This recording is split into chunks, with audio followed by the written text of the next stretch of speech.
cuarto y último elemento de las pruebas definen un tipo de desafío estructural, común e histórico. Aquí es donde se juega lo esencial de la investigación. Todo en la vida puede ser una prueba o un desafío.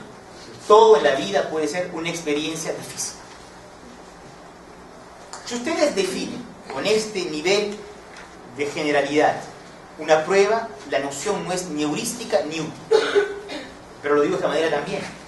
Si ustedes definen como clase social cualquier nivel de estratificación de la sociedad, la noción de clase pierde sustancia. Si ustedes definen la sociedad en 10 o en 20 deciles de ingresos y hacen de cada decilo, de cada división por 20, un estrato, pueden multiplicarlo al infinito y aparecer tantos estratos como ustedes quieran. Si ustedes hacen de los sistemas sociales cualquier campo social organizado, se van a multiplicar de manera infinita los sistemas sociales. Es la propuesta de Niklas Luhmann, que rompe con el organigrama de 4 subsistemas en pasos. Si ustedes hacen de la prueba cualquier experiencia difícil de la existencia, ustedes están quitándole toda sustancia analítica. Pero insisto, no es específico de esta noción, es lo propio de toda categoría sociológica. Si las pruebas son, como diría Vallejo, los golpes tan fuertes de la existencia, y golpes en la vida tan fuertes, eso hace que todo es una prueba. Y aquí viene el momento de construcción analítica, partiendo de las experiencias, de lo que relatan los actores. Contaré en un momento cómo relatan los actores. Se construye un cierto número de pruebas, que son juzgadas no exhaustivas, pero que son consideradas a través de un material empírico como suficientemente significativas para definir el conjunto común de pruebas de una sociedad. Estamos en la sociología empírica. Aparece un cierto número de pruebas que son inductivamente percibidas como particularmente significativas para describir un conjunto común de pruebas propio a una sociedad en un momento histórico. Esas pruebas son estructurales, comunes e históricas.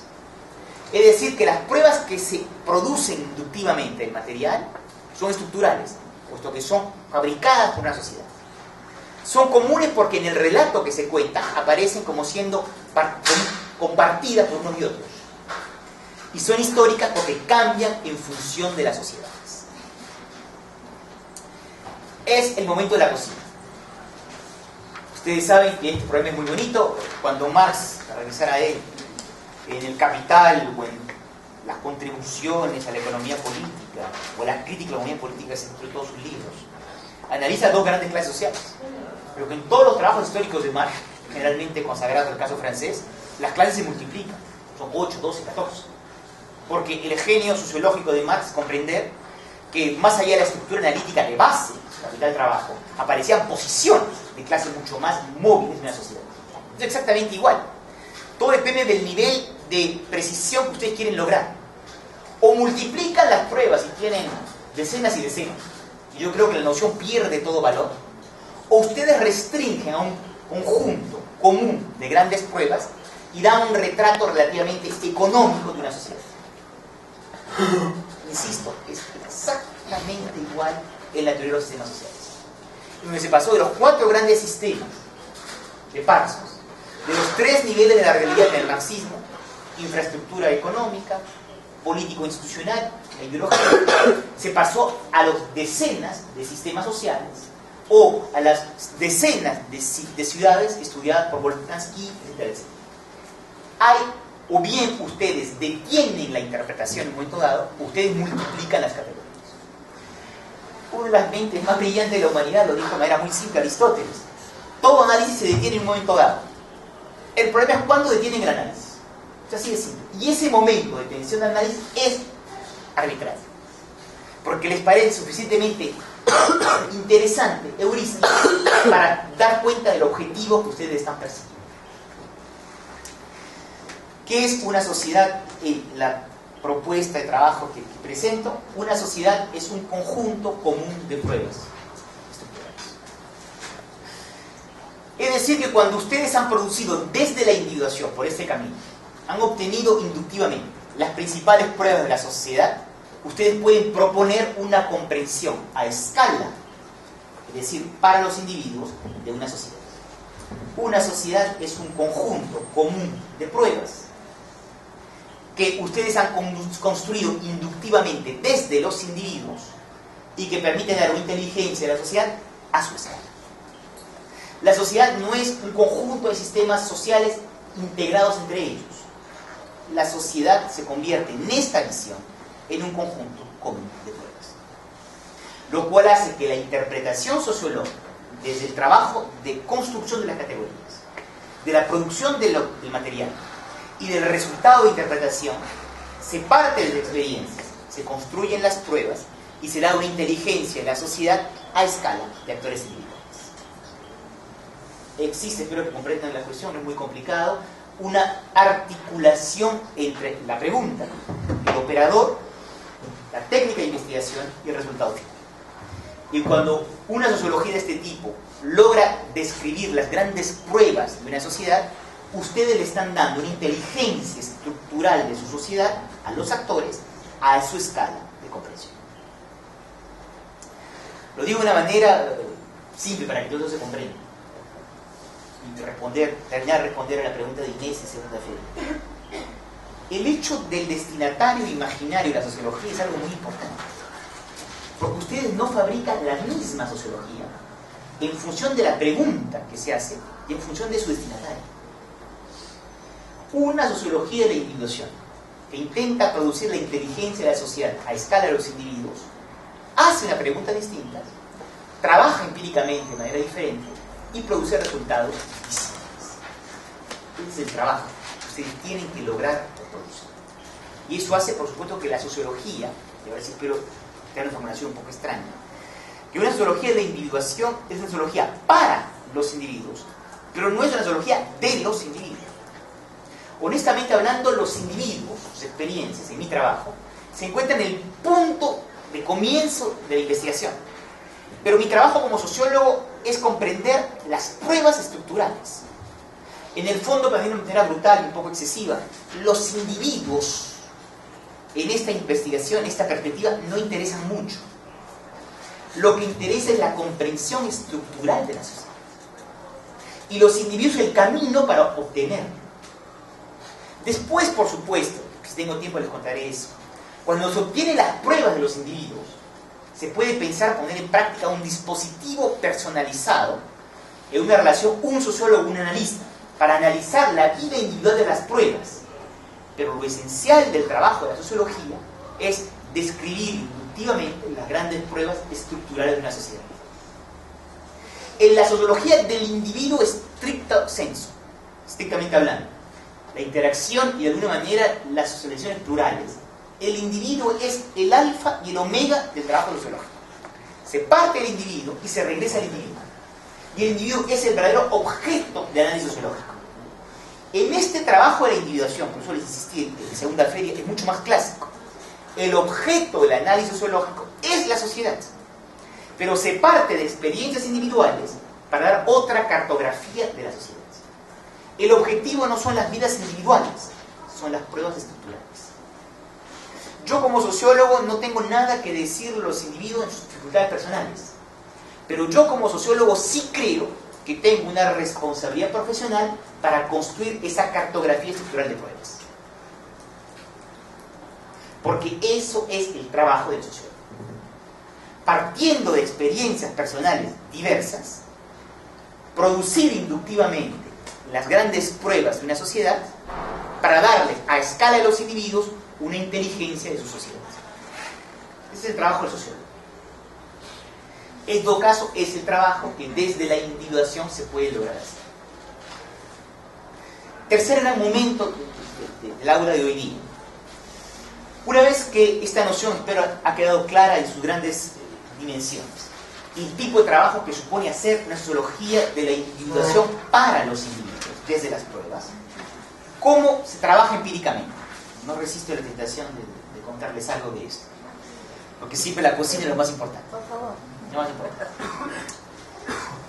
En las dos investigaciones que he hecho con esta orientación, pero otros lo han hecho a través de temas mucho más precisos, adolescencia, escuela, entre otros, incluso trabajo. Yo trabajé con un centenar, en Francia fueron un poco menos, pero guardé un centenar de entrevistas semidirectivas largas en el trabajo de campo, tanto en Francia como en Chile. Un centenar de entrevistas semidirectivas largas, entrevistas que son de mucha duración, algunas a veces repetidas, quiere decir un material empírico entre 5 y 7.000 páginas. Es bastante. Y tanto más bastante que cada entrevista está atravesada por la totalidad de las pruebas. Es un largo trabajo de análisis extremadamente fastidioso. En el trabajo empírico que yo hago, por razones que son ligadas a una neurosis personal, yo hago el trabajo de campo. Es decir, yo nunca delego las entrevistas. Que en este punto no haya ninguna duda, hay excelentes trabajos sociológicos cuando se delega el trabajo de campo, incluso el trabajo de interpretación con los métodos empíricos. Eso no es ningún juicio de valor. Por razones que hacen a esta sociología de la individuación, a la que supone de empatía y de visibilidad, etc., yo siento la necesidad analítica de hacer las entrevistas. Las hice solo en el caso francés, muchas de ellas con una colega, ella por su lado, a veces yo solo, los dos juntos, en el trabajo que hicimos en Chile con Katia Araujo.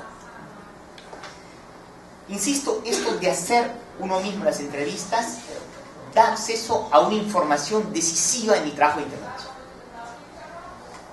Les cuento 2 o 3 cosas para que me entiendan por qué yo creo que tengo que hacer las entrevistas.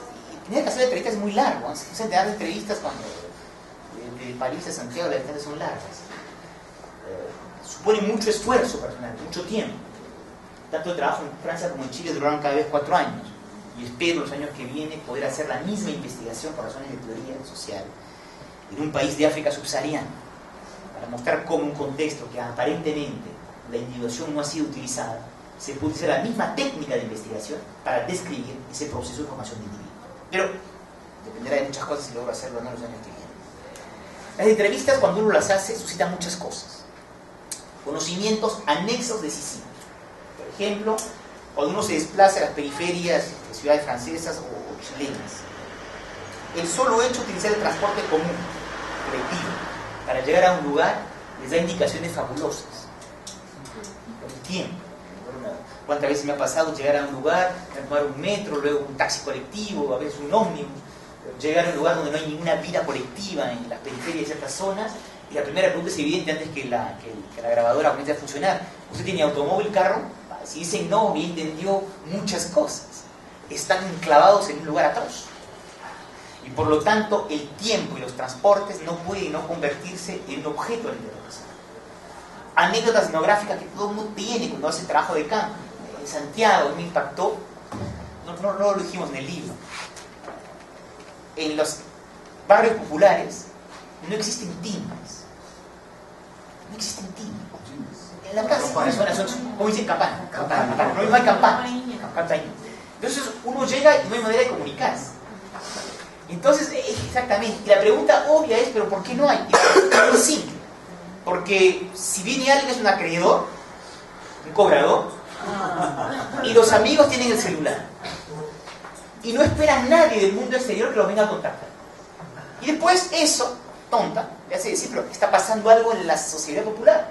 Entonces uno revisa datos empíricos y observa que en Chile, asombrosamente, los chilenos declaran en promedio 3 amigos por persona. Yo no sé si es mucho o es poco. Compara uno con el indicador similar que existe en Estados Unidos, que declaran 7. Y cuando eso empieza a hacer sentido en los indicadores de desconfianza interpersonal, uno puede comprender el detalle de la campanita, que en Chile existe una asombrosa escasez de sociabilidad en los grupos sociales populares. Todas esas cosas para mí hacen mi trabajo. Cuando uno va en las capas populares, en Francia o en Chile, y cuando lo reciben en la sala de las casas, y uno mira los cuadros, los objetos, las cosas, el sociólogo siempre está hurgando de manera indecente, uno observa los diplomas de los hijos en el muro, encima del televisor. Una cosa asombrosa. No hay que comprender la importancia que la familia le da a la promoción escolar a sus hijos. Todas esas cosas forman parte del trabajo empírico de investigación. Y por supuesto, lo que les cuento de eso también pasa por, en una sociología de este tipo, las apariencias físicas, por la transferencia y la contratransferencia en términos psicoanalíticos. Cuando yo salgo de una entrevista siempre escribo inmediatamente las impresiones que tengo de esa persona, incluso descripciones físicas, porque el sentimiento de transferencia y contratransferencia no me va a servir para interpretar el material, pero cuando 1, 2 o 2 años y medio más tarde regrese al material, me permite circunscribir mejor las interpretaciones. Entonces, todo eso hace que el trabajo de campo aporte de manera significativa las informaciones. La investigación, la imaginación, el trabajo heurístico se hace durante el desarrollo. En esos 2 años y medio, 3, que se hacen los centenares de entrevistas, uno recibe información, tiene intuición, las va constantemente testando. No le parece qué piensa de esto o lo otro. Y por lo tanto el trabajo de campo ya comienza la formulación, la decantación empírica de las pruebas. Por eso el trabajo de campo me parece que es imposible de ser delegado. Con un elemento suplementario, y perdón de entrar tal vez demasiado en la cocina. En el caso de haber tenido dinero, cosa que yo lamento profundamente, para poder hacer esta investigación con un equipo de investigación, luego de la investigación en Francia, yo estoy convencido, pero absolutamente convencido, que el equipo de investigación iba a encontrar exactamente las mismas cosas que había encontrado en Francia. Y la prueba es que cuando se utilizan modelos teóricos de otras sociedades, la gente los aplica y encuentra exactamente lo mismo. Yo espero no chocar a nadie en esta sala, pero yo nunca he leído trabajos realmente originales hechos en la perspectiva de Bourdieu en la sociología latinoamericana. Aparecen cosas asombrosamente redundantes a lo que Bourdieu dijo para la sociedad francesa. Y me parece que América Latina es una sociedad profundamente alejada de las lógicas de campo que estudió Bourdieu. Eso es cuando los equipos de investigación aplican más que piensan de esto. Y estoy convencido que de haber tenido dinero, el equipo de investigadores que habíamos podido asociar en Chile iban a encontrar exactamente las mismas cosas. Hay docentes en esta sala, ustedes saben que sus estudiantes en doctorado encuentran siempre lo mismo que uno ya encontró, que es dramático, porque se aplica y no se piensa. El hecho de haber hecho nosotros mismos la investigación nos daba total libertad para no respetar ningún canon, y por lo tanto hacer el trabajo exactamente igual como lo hicimos en Chile, en el caso francés, inductivamente producir las pruebas. Y apareció lo que es obvio, que las pruebas estructurales en Chile no pueden ser las que están en Francia, y que incluso cuando en apariencia son similares, por ese momento la familia y el trabajo tienen perfiles distintos. Pero eso hay que hacer la investigación. Cuando yo ingresé, está grabando, cuando yo ingresé en el CNRS hace muchos años, hubo un discurso de acogida, que se dio de un gran sociólogo francés que falleció hace unos años, que se llama Michel Crozier, que es un sociólogo importante de las organizaciones modernas. Y Crozier contó que en un momento en su vida, él fue invitado a Harvard durante 2 años. Y llegó con su modelo, el fenómeno burocrático, con su lógica de interpretación, y los estudiantes en Harvard, supongo yo particularmente brillantes, aplicaron su modelo y observaban exactamente lo mismo en los Estados Unidos. Su primer momento fue de la megalomanía absoluta. Había encontrado un modelo de análisis del fenómeno burocrático que se podía aplicar al mundo entero. Y después, segundo momento, reflexividad sociológica, se dijo, hay algo que no está funcionando muy bien. La burocracia verticalista francesa, el Estado, no puede corresponder a lo que pasa en Estados Unidos. Y en realidad estaba confrontado un problema muy simple. Los estudiantes aplicaban modelo y encontraban lo mismo. Y por supuesto el modelo organizativo americano, estadounidense, alemán o inglés es diferente del francés. Por eso supone, partiendo de una pregunta común, incluso de herramientas de trabajo similares, pensar las situaciones que uno tiene delante de sí. La individuación es un fenómeno casi, entre comillas, universal. No hay colectivo humano que no fabrique individuos como entes de carne y hueso. Pero el proceso de fabricación estructural es visible en todas las sociedades, en todos los momentos. Partiendo de una pregunta común, de una herramienta analítica que puede ser semejante o no, de una manera similar o análoga de producción material de campo, ustedes tienen que producir pruebas diferentes. Entre paréntesis, la razón principal, entre otras muchas, además del mercado de las ideas, que explicará por qué la individuación no va a funcionar como perspectiva de interpretación, es que es muy difícil, porque no se pueden aplicar las pruebas iguales. y que exige un trabajo de creación en cada momento de investigación. Y como eso suscita angustia, no se va a utilizar. Porque no es posible, intuitivamente, que las pruebas sean las mismas en todos lados, en todos los lados. Entonces, en un momento, hago el trabajo de campo por este conjunto de razones. Segundo momento, siempre el trabajo de campo, ¿cómo hago las entrevistas? Esto es muy interesante porque, no sé, los cursos de metodología que le hacen en la universidad, me ha pasado, como a muchos colegas, supongo, dictar curso de método. Y el curso de metodología se termina 5 minutos después. Hacer entrevistas es hacer preguntas tontas a alguien que responde de manera tonta. Y todo el mundo sabe hacer entrevistas. Y el curso se terminó. Terminaron las entrevistas y empieza lo que llamo el curso yo. Lo importante es aprender a interpretar. Eso es el trabajo real. Y trato de hacer ejercicios para que los alumnos aprendan la interpretación sociológica. Porque no hay nada que enseñar en las entrevistas. Salvo que tienen que desaprender todo lo que les enseñaron las entrevistas. Es decir, esa tontería, que no hay que inducir respuestas, que hay que utilizar la última palabra que empleó el entrevistado para lanzar. Yo nunca comprendí quién dijo eso y por qué. Además, es más extraño, los manuales de metodología de entrevistas han sido, hasta hace poco, escritos por sociólogos que jamás hicieron trabajo de campo. Es una cosa asombrosa. El trabajo de campo es una cosa complicada porque uno llega, hace preguntas, hay que negociar.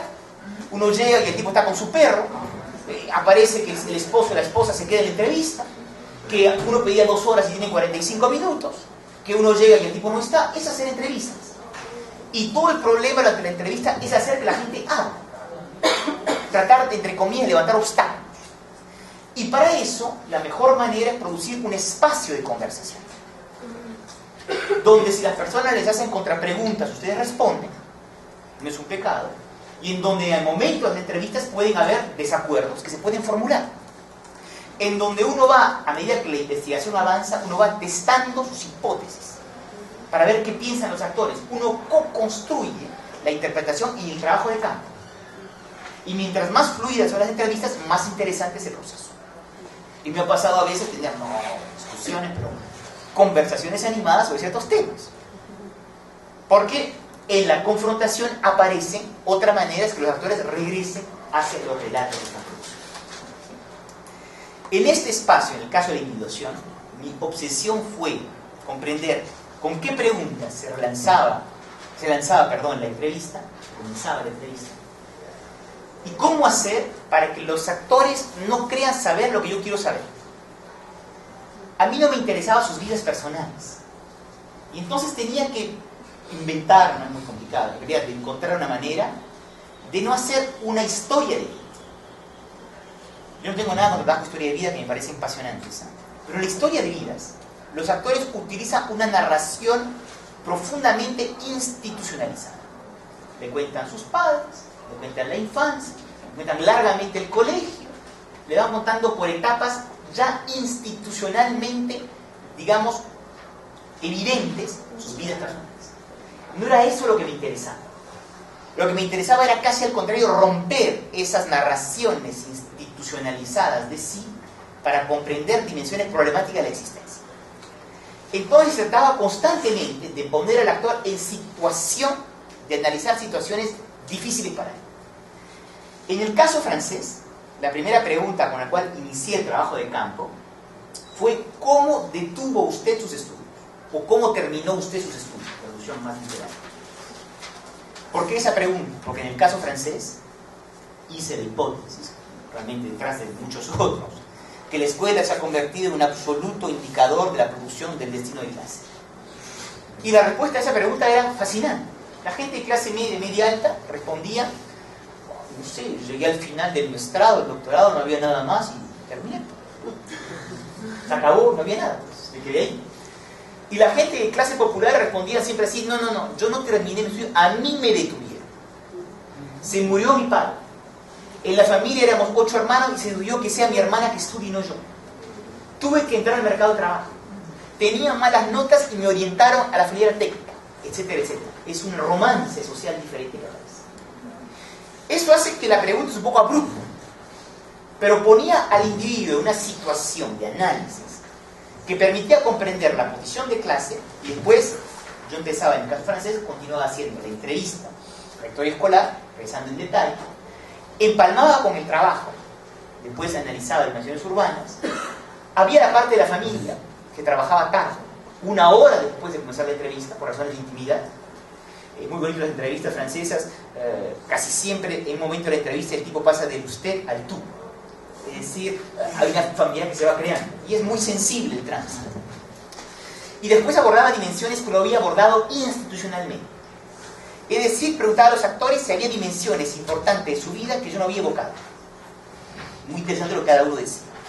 Les preguntaba de las cosas difíciles de su existencia, qué es lo que él consideraba fue más significativo o difícil. Le preguntaba preguntas metafísicas. Usted es aún muy joven, así tipo de cosas, para hacer un balance de su vida. Pero usted, ¿qué balance haría? Etcétera, etcétera, para tratar de poner a los individuos en una forma de relato de sí mismo importante. ¿Qué eventos históricos lo han marcado? ¿Ha participado o no en eventos políticos? Y por lo tanto se iba construyendo de manera desordenada en apariencias momentos en el cual cada vez se preguntaba a las personas que problematice su existencia personal. En la pregunta de la familia, por ejemplo, esta sí lo usamos a la vez común en Francia y en Chile, para tratar de comenzar a entrar en una cierta intimidad, la pregunta fue entre la familia, la pareja de sus padres, la pareja que usted constituye con su cónyuge, ¿usted diría que hay muchas diferencias o no? Pregunta la más anodina en apariencia, suscita un doble relato del cambio y de la propia situación. Y después se empieza a trabajar. En Chile modificamos la primera pregunta, porque nos pareció que la escuela era menos, en ese sentido como en Francia, un indicador de la posición de clase. Y en Chile utilizamos más bien como indicador de clase el lugar de residencia. Entonces la primera pregunta siempre fue la misma, yo jugando como situación de extranjero, ¿en qué barrio estamos? ¿Qué barrio es socialmente hablando? Y la gente a través del barrio se autoposicionaba socialmente. Y empezábamos entonces del ámbito urbano y luego abordábamos las otras dimensiones. Lo importante, les quiero decir, es encontrar la manera de producir un discurso que no repita necesariamente biografías institucionalizadas, historias de vidas más o menos consagradas. Por una razón que para mí es importante, los actores podían pensar que yo me interesaba en cosas que no me interesaban. Es decir, el complejo de Edipo, los padres, los hermanos, qué sé yo, que absolutamente respetable con problemáticas, pero que no es lo que me interesa. Y trataba con las preguntas que yo les hacía que comprendan bien el objetivo de lo que yo estaba buscando, para que se establezca la mayor claridad posible el pacto de la entrevista. ¿A quién entrevistamos? Aquí también pequeña diferencia entre el caso francés y el caso chileno. Cada vez más la investigación, perdón de contar estas cosas, de llevar un cierto tiempo, pero es la posible, es muy simple. En el caso francés hay, y yo he trabajado, una manera habitual como se estudia, que es entrevistar personas que están, entre comillas, muy alejadas en el espacio social. Clase media, alta, sectores populares. Cuando trabajamos con François Dubé en la escuela, que con otros trabajos que he podido hacer, utilicé ese mismo mecanismo, uno se encuentra donde la división, entre comillas, de clase es muy fuerte, porque está, entre comillas, muy alejado del espectro social. Pero en la sociedad francesa, la mayor cantidad de posiciones es un continuo. Como les conté hace unos días, el empleado casado con un obrero calificado, el ejecutivo casado con una mujer de estudios secundarios incompletos, etcétera, etcétera. Ese tipo de mezclas de posiciones hace que, en el caso francés, traté de hacer más bien una polarización sociológica, centrarme en el continuum de posiciones intermedias. No entrevisté ni a la élite, el 5% más rico, o tampoco a los sectores más excluidos, haciendo la hipótesis, cortar la investigación empíricamente, que me permitía circunscribir el vientre central de la sociedad, tratando de multiplicar las entradas, no voy a contar eso en detalle, la manera de contactar a las personas, para entrevistar este continuum de posiciones. En el caso chileno, no sé en el caso brasileño, nos pareció, luego de una conversación, casi una discusión entre nosotros, que la polarización de clase era más fuerte. Es decir, que en Chile, este continuum de posiciones es menos fuerte. Las personas se autodesignan claramente sectores populares, clase media, altas. Y utilizamos para caracterizar a las personas no solamente el A, B, C, D, E de los estudios de mercado, que se han convertido asombrosamente en el estudio de estratificación social hoy en América Latina, sino más bien autopercepciones que incluyan escuelas, tipos de trabajo, lugares de residencia y autopercepción de los actores. Y a través de los elementos nos pareció que era muy fuerte en Chile las personas que se clasificaban sectores populares y los que se autoclasificaban como siendo de clase media.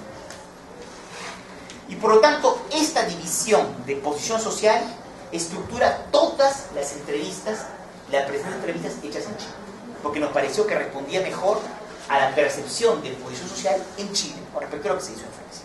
Podría quisiera hacer la adaptación de la prueba. Y apareció lo que más me interesa contarle, y a las 11 termino realmente, descanso un ratito. La producción del material que se hizo de esta manera llega el momento de la interpretación. Insisto, se comienza a construir durante el trabajo de campo. ¿Y cómo se fabrican las pruebas? De manera inductiva, yo diría, ensayo y error. No hay regla. Pero si han hecho correctamente el trabajo de un buen centenar de personas, ustedes pueden legítimamente pensar que dimensiones realmente significativas, estructurales, de la vida de esas personas, deberían ustedes haberlas podido comprender. O hicieron muy mal el trabajo, o ha habido un complot metodológico contra ustedes, pero sería muy extraño que cosas mayores de la vida de las personas no aparezcan en esas entrevistas. Entonces, es un presupuesto. Si alguien hace la misma investigación con metodologías análogas, se verá si es cierto o no. En todo caso, había ese punto de partida. Y por lo tanto, uno va leyendo el material, como todos lo hacemos, y aparecen decenas de páginas con todos los ítems. Y después las cuestiones, y aquí viene a decir, el arte de la interpretación, cómo se hace la composición. Y aquí no hay regla. Un punto fundamental. En Estados Unidos hay una escuela que se llama la Grounded Theory, la teoría anclada, que dice que se puede producir teorías desde los elementos empíricos, y tienen profundamente razón. Salvo que en los trabajos de la Grounded Theory, de Glasser, de Strauss, o en el método informático in vivo que se utiliza, está la idea que se puede eliminar el momento del salto interpretativo. Es decir, que con la simple subrayados de diferentes ítems, se puede dar de manera, entre comillas, objetiva, la interpretación del material. Me parece que la sociología comprensiva y la tradición hermenéutica se inscribe en una visión distinta. Existe un salto interpretativo. El complejo de Edipo no se ve en ningún material empírico. Se requiere el salto intuitivo de Freud. Ese salto interpretativo hay que asumir. El material empírico no da las pruebas. Les da los elementos desde los cuales se elabora la composición de las pruebas. Salvo, y aquí viene la diferencia. Cuando ustedes escriben un ensayo, no hay ninguna resistencia de material empírico. Ustedes pueden decir lo que quieran. A veces dicen cosas significativas, a veces dicen cosas absurdas. En el caso de una investigación empírica cualitativa, el material resiste. Si ustedes son honestos, hay cosas que no pueden decir. El espectro de la interpretación es amplio, pero no es infinito ni ilimitado, porque el material resiste. Pero existe un momento interpretativo que hay que asumir en el material. Y aquí es donde aparece la diferencia de la buena y la mala sociología. Hay sociólogos que saltan demasiado, sobreinterpretan. Y hay sociólogos que saltan demasiado poco, subinterpretan. En tantas tesis doctorales, cuando aparecen los anexos, uno lee las entrevistas y uno está espantado de lo poco que el estudiante logró extraer del material. Saltó muy poco. O por el contrario, en obra más bien de colegas, uno está asombrado de la asombrosa sobreinterpretación. Con muy escaso material empírico y sin dar casi elementos de reflexión, aparecen enormes elucubraciones interesantes o no. El salto cualitativo es el momento de la interpretación. Y esta composición de las pruebas es inductiva, empíricas. Entonces se van construyendo los ítems y aparecen estas cosas de ida y vuelta. Pero más ensayo y errores, trabajo tonto, donde uno encuentra los elementos y entra en las casillas. después cambia y aparecen más elementos que entran en la misma casilla. Y la buena prueba, su composición analítica, es aquella que permite integrar más ítems y por lo tanto estructurar el número más reducido de pruebas que dé cuenta de la totalidad del material empíricamente hecho. La navaja de Oca. Mientras menos se multiplican las categorías, más económica la implementación, más elegante es el trabajo. Pero este trabajo es profundamente empírico. E insisto, esto es lo propio de lo más interesante del trabajo de interpretación. No sé dónde, pero ocurrió con Tada, que cuando hizo la distinción, digo ocurrió porque la legitimidad de ocurrió lo seduce más de lo que yo les cuento. Me doy cuenta que cuando estudió la distinción, en época no había el redactor de textos informáticos, agarró un papel enorme, una cartulina, que yo pegó varios, y publicaba y puso una columna vertical las personas que se entrevistaron, después de la análisis de dispersión factorial, y las prácticas que la habían interrogado. Y marcaba con una aspa las prácticas que hacía. Tenis, veía la prensa, iba al ballet, guitarra, etc. Y haciendo eso, apareció, entre comillas, mágicamente, que cuando comenzó a observar la posición de clase de los actores, habían profundas analogías en las prácticas culturales. Y que por lo tanto, inductivamente, empíricamente, la posición de clase daba cuenta de las prácticas culturales. El trabajo de campo siempre es así. En un momento dado aparece un momento en donde empíricamente se trata de construir las categorías que dan cuenta de ese proceso. ¿Cómo aparecen las pruebas? Porque dieron a los dos países.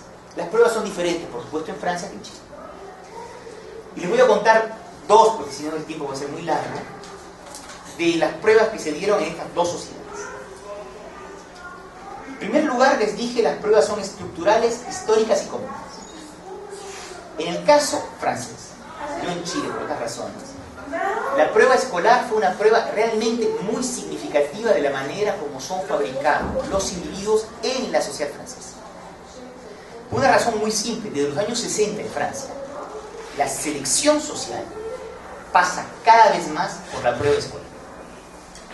Es una cosa muy precisa. Si alguien había hecho esta investigación en 1920 en Francia, no creo yo, honestamente, si me apoyo en trabajo de historiadores, que la prueba escolar habría sido una prueba significativa de individuación.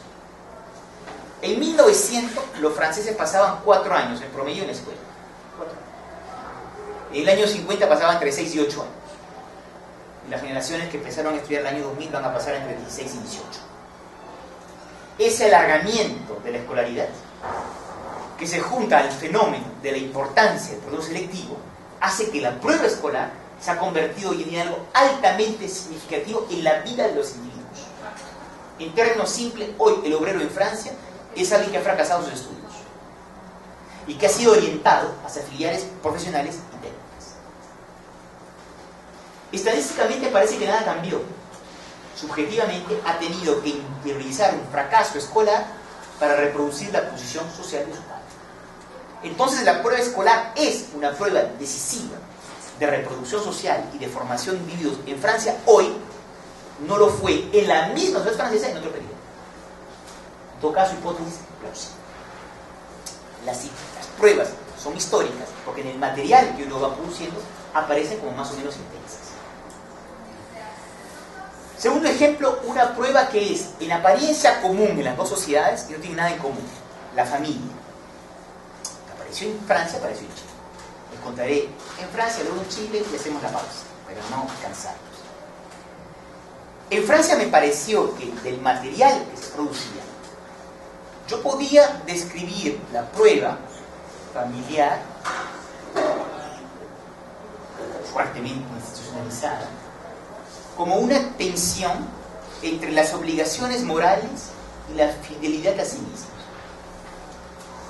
Es decir, en el momento actual en el cual yo hago la investigación en Francia, comienzo del año 2000, 2005, los actores obedecen aún a fuertes obligaciones morales en el espacio familiar, fratrías, padres de cierta edad, cónyuges, y al mismo tiempo reivindican espacios de fidelidad a ellos mismos, de autonomía personal. Y todas las relaciones familiares parecían que estaban atravesadas por esta tensión fundamental. En la pareja, esta tensión era muy visible, pero aparecía un elemento suplementario. Entonces hizo una especie de subprueba de la prueba familiar, todo esto es empíricamente construido, en donde la prueba de la pareja, en el caso francés, la conyugalidad, aparece aquí también como una prueba inédita en esta sociedad. La gente siempre tuvo pareja, por favor, pero el matrimonio era más bien la alianza de dos patrimonios, asentado en la familia que se construye en torno a los hijos, que en verdadera tensión de la conyugalidad. Lo que ha cambiado en los años 60, por muchas razones, feminismo, industrias culturales, etc., es que la pareja se ha convertido en un horizonte de realización personal muy importante. Y la pareja, la manera como el material que yo producía, me pareció que se podía comprender como una prueba en tensión entre el erotismo y la comunicación. El erotismo, entre comillas, porque por supuesto es más complicado, era afirmado por muchos hombres, y la comunicación como una eficiencia femenina. Y me pareció que, respetando la tensión, obligación, moral, fíjate a sí mismo, se podía comprender muchas de las tensiones de la pareja desde este momento estructural particular. En términos muy simples, las mujeres francesas tienen un modelo de pareja basado en la comunicación. Y los hombres franceses se encuentran con un modelo más erotizado de relación de pareja, que no es un modelo cultural legítimo. Pornografía obliga y pérdida de los viejos mecanismos de erotización en el mundo de la pareja. Entonces la pareja es un lugar de combate, entre comillas, hueco, entre las mujeres con modelo y los hombres que no poseen niños. Y eso daba, cuántas veces me contaron las entrevistas, esa situación eterna, donde la mujer contaba cómo a las 3 de la mañana le decía a su marido, tenemos que hablar, y el marido dice, ¿hablar de qué?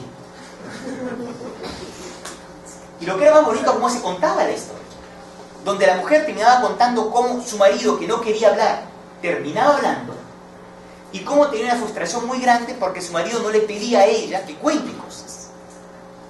Resultado, la comunicación, que se ha convertido en una utopía, pero también en una mirada expertocrática. Todas las intervenciones institucionales sobre la familia, psicólogos, terapeutas, etc., dicen que hay que comunicar. Es el modelo de la pareja, entre comillas, femenino. Lo cual hace que los hombres, en ese modelo conyugal, tengan más dificultad de ingresar. La interpretación de la pareja es histórica, es en este momento histórico, tiene mucho peso, y es en este momento histórico que aparece la tensión entre la conyugalidad masculina y femenina. Se trata de comprender los fenómenos, las pruebas de los actores, dándoles interpretaciones estructurales a experiencias femeninas. Inductivamente se aparecen o aparecen otras pruebas. Podría contar la relación con los otros, consigo mismo, con los colectivos, como grandes pruebas que aparecieron en Francia. Termino con la misma prueba familiar en Chile, porque tendrá resonancia lo que pasa tal vez en el Brasil a ustedes.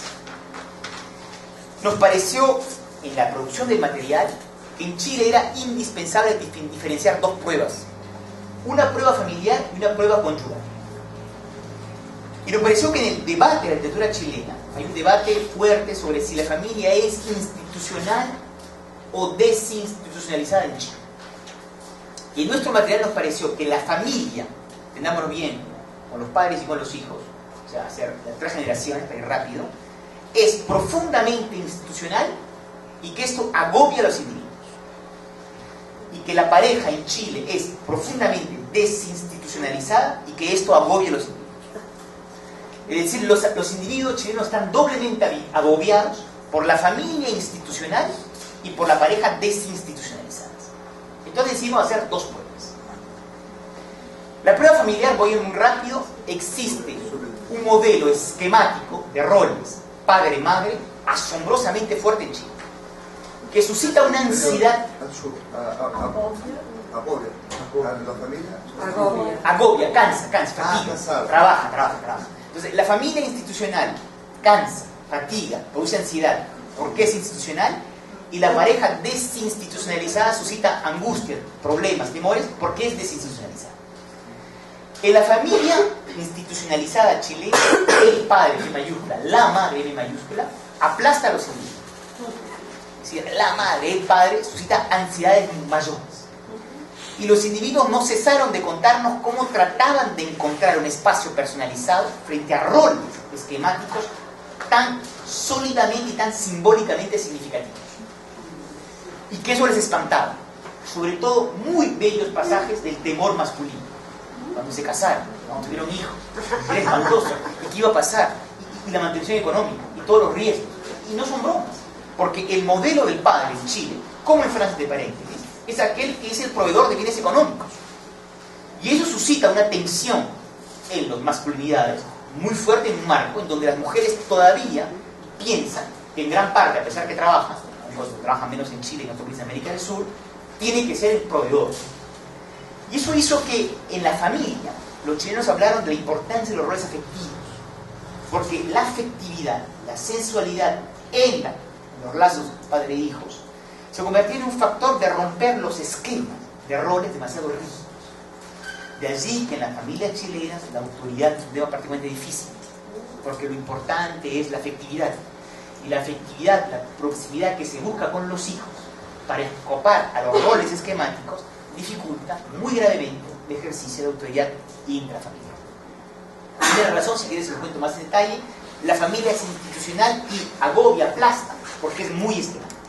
Y después apareció la pareja. La pareja es una linda descubrimiento empírico. Teníamos preguntas, pero no particulares sobre este tema. Y esto fue asombroso. 100 personas, a 96 entrevistadas en Santiago, en Concepción, en Valparaíso, todos hablaron de la pareja. Todos. Todo el mundo habló, casi todo el mundo habló del trabajo, incluso cuando se trabajaba, el trabajo del cónyuge, pero todos hablaron de la pareja. Y todos hablaron de la pareja en términos de una guerra civil declarada. Y yo creo que hay algo que no comprendo por qué los estudios de género en América Latina no están trabajando más el problema de la pareja. En América Latina se está viviendo un divorcio estructural asombroso entre los hombres y las mujeres. No sé la situación en Brasil, en todo caso en Chile, yo estoy convencido de la absoluta verosimilitud de nuestro resultado de campo. Y las pocas intervenciones que he podido hacer de esto en Chile resuena muy fuerte en las personas. Existe en la pareja chilena, y una vez más, como trabajo de investigación, nos apoyamos en la novela de Jorge Amado, Doña Flor y sus dos maridos. No tiene nada que ver el nordeste imaginario de la pareja brasilera con lo que pasa en Chile. Pero en Doña Flor y sus dos maridos, el farmacéutico y Baliño, el farmacéutico es más simpático de lo que a veces se recuerda, y Baliño es mucho menos simpático de lo que a veces se entiende. Pero en fin, esta dualidad entre el marido y el amante, para decir las cosas simplemente. Nos pareció que el imaginario de la pareja en Chile está hoy en día estructurado por tres exigencias: la protección, la fusión amorosa y la independencia. Y que las parejas lograban difícilmente estructurar las tres cosas. La protección, cuidado, es tanto masculina como femenina. La protección es el hombre que es un buen partido, que es el proveedor de bienes económicos, que asegura. Pero está la mujer protectora, que cuida, asegura, organiza, hace el infierno.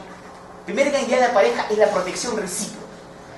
Manifiesta en el caso de la mujer, el hombre es el gran protector, sigilosa en el rostro de la mujer, pero la protección es un imaginario conyugal muy fuerte en Chile, que es profundamente asimétrico de la protección. Supone declarar o reconocer ciertas formas de dependencia. Segundo ideal, la fusión amorosa. Industria cultural hollywoodiense, canciones latinoamericanas obligan a esa imagen de la gran pasión. 99% de canciones latinoamericanas son del amor, me dejó, me quiso, no me quiere. Entonces aparecían relatos pasionales muy fuertes, porque el amor fusional es un ideal romántico, conyugal, fuertemente compartido en las sociedades actuales, que es radicalmente diferente de la protección. Acá estamos en el mundo de Jorge Amado, ustedes quieren, de alguna manera. Y aparece el tercer ideal, que es más reciente seguramente, la independencia. Femenina, para escaparse del control masculino, pero también de los hombres que reivindican espacios masculinos personales. Estadio, un trago con los amigos. Esto hace que en esta representación de la pareja en Chile, por razones históricas, este triple imaginario de la conyugalidad es difícil de articular. Porque es difícil obtener al mismo tiempo la protección, la independencia y la fusión romántica. Y aparecieron relatos altamente conflictivos de los hombres y de las mujeres sobre la propia conyugalidad. Y apareció algo que nos sorprendió, que fue el tema de los celos.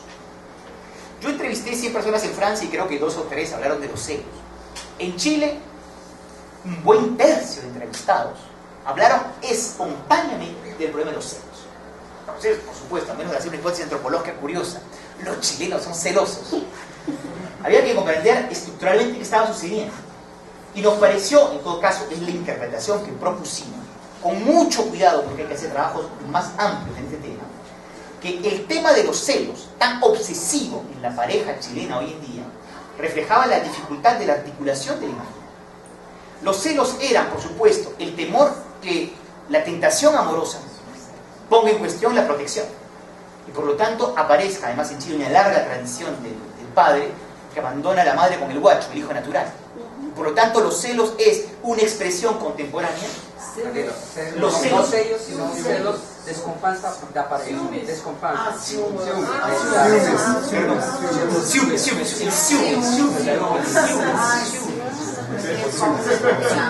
Regreso entonces. Los falsos amigos, los falsos amigos.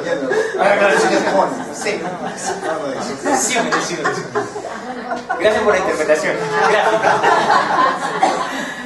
Los ciúmes es la cosa además que nunca hicimos ninguna pregunta, que apareció muy poco con relatos conyugales en Francia, casi un tercio de los entrevistados en Chile. Entonces, algo tan masivo, tan espontáneamente evocado, es la manera como inductivamente quedaron un sentido. No nos pareció, honestamente, que la hipótesis antropológica, los chilenos son ciúmes, y no los franceses, era aceptable. Entonces, hicimos la interpretación que el relato del ciúme ejemplificaba de alguna manera la tensión, el de este triple imaginario. El ciúme es, desde el punto de vista de la protectora, el temor por protector que el otro, el cónyuge, tenga una aventura que se traduzca como una ruptura del lazo de protección. Y una sociedad como la chilena, neoliberal, en donde a tal punto la familia es el principal soporte, la principal defensa y protección, los celos, los ciúmes, es un peligro permanente. Y por tanto hay un sentimiento de acechanza permanente del otro o la otra potencial dentro de la pareja, que es obsesivo. En segundo lugar, el ciúme, por supuesto, es lo que expresa la reivindicación de una independencia a la vez femenina y masculina, de tener un espacio a sí mismos a distancia del control conyugal. En breve, la familia en Chile aplasta y agobia porque es institucional, la pareja agobia y aplasta porque está desinstitucionalizada. Y los chilenos están en un momento histórico en el cual están construyendo la conjugalidad. Y la conjugalidad es un tema muy importante. Siempre han habido matrimonios y parejas, por supuesto. Pero la relación con el cónyuge es una exigencia histórica contemporánea.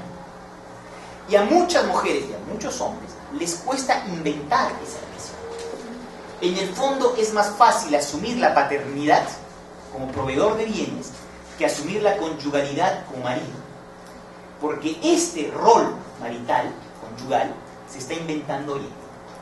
Y lo que el material de campo nos permite observar es justamente cómo las pruebas inductivamente producidas nos permiten entender lo que trabajan a los individuos. La religiosidad de la familia chilena. Es un tema muy bonito. En el material que hicimos, la religión no nos pareció como la identidad nacional era una prueba. ¿Por qué? Porque no les hace trabajar a los chilenos. Es un país profundamente religioso. Y la religiosidad apareció más bien como una relación de soporte desde el cual los individuos pudieran enfrentarles. Yo tengo en ese punto un trabajo, cuando uno hace con un colega, tiene divergencia. Yo creo que hubiésemos podido llegar a hacer de la religiosidad una prueba. Estoy convencido que una sociedad como la brasilera, México ni hablemos, sería imposible no hacer de la religiosidad una dimensión mayor que un desafío estructural. En el caso chileno no nos pareció, en los relatos de los actores no hay mucha importancia. Los actores nos decían, por ejemplo, que frente al tráfago de la existencia, muchas veces sacrificaban prácticas religiosas. Entonces nos parecía que fueron otras dimensiones que daban mejor cuenta de lo que trabajaba y dificultaba a los chilenos. La cartografía de la sociedad que fabrica las pruebas es una cartografía que puede estar a distancia de una cartografía más institucionalizada. Y asumir lo que este tipo de sociología supone es asumir que puede haber pruebas que parecen evidentes desde el punto de vista institucional y que no lo son desde la vivencia de los actores. La prueba escolar en Chile no fue una prueba interlocutoria. La prueba escolar en Chile está subordinada al problema del mérito, es decir, de cómo los actores reproducen una posición social entre los diplomas escolares y los capitales sociales. Y es de esta manera, con la cuestión del mérito, que se diluye la prueba escolar. es desde las experiencias de los actores, inductivamente, que se fabrican pruebas. Y muchas de esas pruebas no son institucionales. Y eso es la importancia del análisis. 10, hacemos una pausa. Sim.